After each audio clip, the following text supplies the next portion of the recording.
साल 2025 में भारतीय वायुसेना के 3 जगुआर फाइटर जेट हादसे का शिकार हो गए। सबसे ताजा जेट क्रैश हुआ है 9 जुलाई की दोपहर राजस्थान के चूरू में।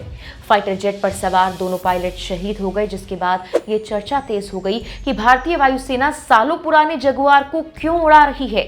जगुआर का इस्तेमाल आखिर भारतीय वायुसेना ने कब से शुरू किया, इसकी खासियत क्या होती है, इन सभी सवालों के जवाब आपको हम इस वीडियो में देने वाले हैं।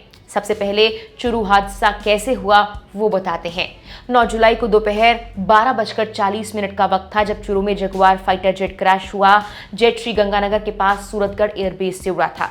ये जेट 2 सीटर था। ट्रेनिंग के लिए इसका इस्तेमाल किया जाता है। हादसे में जेट के पायलट और को पायलट शहीद हो गए थे। क्रैश में शहीद हुए पायलट हरियाणा के रोहतक के रहने वाले 44 साल के लोकेंद्र सिंधु हैं। वो रोहतक में देव कॉलोनी के रहने वाले थे। परिवार के मुताबिक लोकेंद्र सिंधु एयरफोर्स में स्क्वाड्रन लीडर के तौर पर तैनात थे। चूरू एसपी जय यादव ने बताया कि मलबे के पास से बुरी तरह शत विशत शव के टुकड़े मिले। बताया जा रहा कि हादसे से पहले तकनीकी कारणों के चलते पायलट इजेक्ट नहीं कर पाए। हादसे के कुछ ही देर बाद CNN न्यूज 18 ने रक्षा मंत्रालय के सूत्रों के हवाले से बताया कि दुर्घटनाग्रस्त विमान जगुआर लड़ाकू विमान था। विमानन सुरक्षा नेटवर्क के डेटाबेस के अनुसार पिछले दशक में कम से कम 12 जगुआर विमान दुर्घटनाग्रस्त हुए हैं, जबकि 3 तो इसी साल हादसे का शिकार हुए हैं। और इसी के बाद जगुआर को लेकर सोशल मीडिया पर सवाल उठने लगे कि आखिर इतना पुराना फाइटर जेट भारतीय वायुसेना किस कारण से इस्तेमाल कर रही है। देखिए, Jaguar British French supersonic jet attack aircraft है। ये ग्राउंड अटैक और एंटी शिप मिशन में इस्तेमाल होने वाला सटीक स्ट्राइक विमान है। 36,000 फीट की ऊंचाई पर उड़ान भरने में सक्षम है। 1.5 मिनट में 30,000 फीट की ऊंचाई पर पहुंच सकता है। इसके साथ ही 600 मीटर के छोटे रनवे से भी टेक ऑफ या लैंडिंग कर सकता है। लेकिन फर्स्ट पोस्ट की एक रिपोर्ट के मुताबिक भारतीय वायुसेना के पास लड़ाकू विमानों की भारी कमी है और वो पुराने बेड़े से जूझ रही है। ये दुनिया भर की उन चुनिंदा वायुसेनाओं में से एक है जो अब भी MiG-21 और जगुआर जैसे पुराने विमानों का इस्तेमाल करती है, क्योंकि भारत अपने बेड़े में नए विमान शामिल नहीं कर पाया है। एक रिपोर्ट के मुताबिक 1960 के दशक में विकसित और 1979 में पहली बार भारतीय वायुसेना में शामिल किया गया ये विंटेज जेट लगभग 2040 तक भी सेवा में बना रहेगा। जबकि भारतीय वायुसेना एकमात्र ऐसी वायुसेना है जहां ये जेट अब भी सेवा में है। ब्रिटेन, फ्रांस, ओमान और नाइजीरिया जैसे देशों ने तो बहुत पहले ही अपने जगुआर लड़ाकू विमानों को रिटायर कर दिया था। तो भारत में इन्हें रिटायर ना करने के पीछे क्या वजह हो सकती है? सबसे पहली वजह है ऑप्शंस का अभाव। शमशेर नाम से जाने जाने वाले 40 जगुआर विमानों का पहला बैच 1989 में उड़ान भरने के लिए तैयार अवस्था में भारतीय वायुसेना में शामिल किया गया था और 1981 में इनकी आपूर्ति की गई थी। 2008 में हिंदुस्तान एरोनॉटिक्स लिमिटेड यानी HAL द्वारा लाइसेंस निर्मित 100 और जगुआर विमानों का निर्माण भी किया गया था।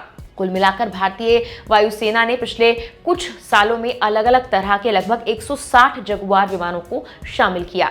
इनमें 1 सीट वाला strike fighter Jaguar IS, 2 seat वाला ट्रेनर जगुआर IB और नेवल वर्जन जगुआर IM शामिल है। रिपोर्ट्स के अनुसार लगभग 115 जगुआर अब भी सेवा में हैं।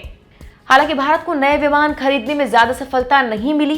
HAL तेजस MK2, राफेल और मल्टी रोल फाइटर एयरक्राफ्ट की खरीद में हो रही देरी के बीच उसके पास इन पुराने विमानों का जीवन काल बढ़ाने के अलावा कोई विकल्प नहीं बचा है। इसीलिए जगुआर का इस्तेमाल अब तक भी किया जा रहा है। Retired wing commander Praful Bakshi ने अप्रैल में हुए विमान हादसे के बाद एक टीवी चैनल से कहा था कि भारत जगुआर उड़ा रहा है क्योंकि हमारे पास कोई और विकल्प नहीं है। हम कोई विमान नहीं बनाते, हमें सिर्फ खरीदना पड़ता है। खरीदने और चुनने की प्रक्रिया जटिल है। हमारे पास स्क्वाड्रन भी कम है। हमें 40 से ज्यादा स्क्वाड्रन रखने चाहिए, लेकिन हमारे पास सिर्फ 30 ही बचे हैं। इसके अलावा दूसरी वजह है जगुआर को इस्तेमाल करने की, जो कि मिंट की रिपोर्ट में बताई गई है, वो है लागत। जगुआर को आधुनिक युद्ध मशीनों की तुलना में एक किफायती और रखरखाव में आसान लड़ाकू विमान माना जाता है। एक्सपर्ट्स के अनुसार इसका इंजन सिर्फ 30 मिनट में बदला जा सकता है, जिससे गहन अभियानों के दौरान जल्द बदलाव संभव हो जाता है, यानी कि एक्शन जल्द होता है। इसके अलावा रक्षा मंत्रालय सालों से जगुआर विमानों को अमेरिकी निर्मित हनीवेल F125 टर्बोफैन इंजन से री इंजन देने की योजना बना रहा है। हालांकि अगस्त 2009 में शायद उच्च लागत के चलते इस योजना को रद्द कर दिया गया था। इसके अलावा एक और चीज है जो इसके इस्तेमाल को लेकर चर्चा में आई, वो है स्पेयर पार्ट्स। पहले तो बता दें कि जगुआर के MK811 इंजनों के लिए स्पेयर पार्ट्स की उपलब्धता काफी सालों में एक समस्या बनकर उभरी है, क्योंकि इन विमानों को स्क्रैप किया जा रहा है। रिटायर होने के बाद इन्हें स्क्रैप किया जा रहा है। हालांकि 2018 में भारतीय वायुसेना ने लगभग 40 रिटायर्ड विमानों का अधिग्रहण किया, उन्हें स्पेयर पार्ट्स के लिए इस्तेमाल किया। इससे जगुआर आने वाले भविष्य में युद्ध के लिए भी तैयार रहेगा, यानी कि स्पेयर पार्ट्स के जरिए उसे दोबारा डेवलप किया जा रहा है। लेकिन एक्सपर्ट्स का यह कहना है कि जगुआर लड़ाकू विमान से जुड़ी कई दुर्घटनाएं रोल्स रॉयस, टर्बोमेका, एडोर MK804 और MK811 इंजनों में खराबी की चलती हुई।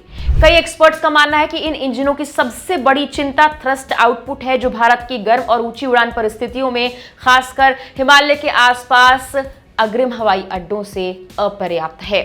IRDW की एक रिपोर्ट में रॉयल एयरफोर्स के पूर्व प्रशिक्षक टिम डेविस ने कहा, इंजन और एवियोनिक्स अपग्रेड के बाद भी आपको एयरफ्रेम थकान की समस्या का सामना करना पड़ सकता है। आप किसी विमान का सिर्फ एक छोटा सा हिस्सा ही बदल सकते हैं, यानी कि कुल मिलाकर स्पेयर पार्ट्स मिलने के बावजूद भी दिक्कतों का सामना करना पड़ सकता है। मीडिया रिपोर्ट्स के अनुसार पिछले कुछ सालों में 50 से ज्यादा जगुआर दुर्घटनाओं का शिकार हुए, जिनमें हाल की दुर्घटनाएं भी शामिल हैं। दुर्घटनाओं की पिछली जांचों में इंजन की खराबी की बात सामने आई है, जिससे इन लड़ाकू विमानों की लंबी उम्र पर सवाल उठते रहे हैं। अब आते हैं कि आखिर जगुआर विमान की खासियत क्या है, जिसके चलते इतने लंबे वक्त से भारतीय वायुसेना इसे इस्तेमाल कर रही है। 55.3 फीट लंबे विमान का विंग स्पैन 28.6 फीट है, जबकि ऊंचाई 16.1 फीट है। टेक ऑफ के वक्त इसका अधिकतम वजन 15,700 किलोग्राम होता है। इसमें 2 रोल्स रॉयस टर्बोमेका एडोर MK102 के इंजन लगे हैं। इसमें 4200 लीटर फ्यूल आता है। इसके अलावा 1200 लीटर के ड्रॉप टैंक्स भी लगाए जा सकते हैं। समुद्री सतह के ऊपर इसकी अधिकतम स्पीड 1350 किलोमीटर प्रति घंटा है, जबकि 36,000 फीट की ऊंचाई पर यह 1700 किलोमीटर प्रति घंटा की रफ्तार से उड़ान भर सकता है। सारे फ्यूल टैंक अगर भरे हों तो ये 1902 किलोमीटर की रेंज कवर करता है। इसमें 30 मिलीमीटर के 2 कैनन लगे हैं, जो हर मिनट 150 गोलियां दागते हैं। इसमें कुल मिलाकर 7 हार्ड पॉइंट्स हैं, 4 अंडरविंग, 2 ओवरविंग और एक सेंट्रल लाइन है। ये 4500 किलोग्राम वजनी हथियार उठाकर उड़ान भी भर सकता है।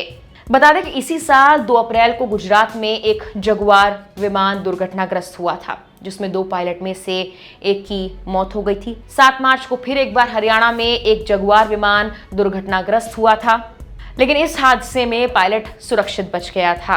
और अब 9 जुलाई को एक बार फिर से जगुआर विमान के क्रैश होने से इस पर कई तरह के सवाल उठाए जा रहे हैं। फिलहाल के लिए इस वीडियो में इतना ही।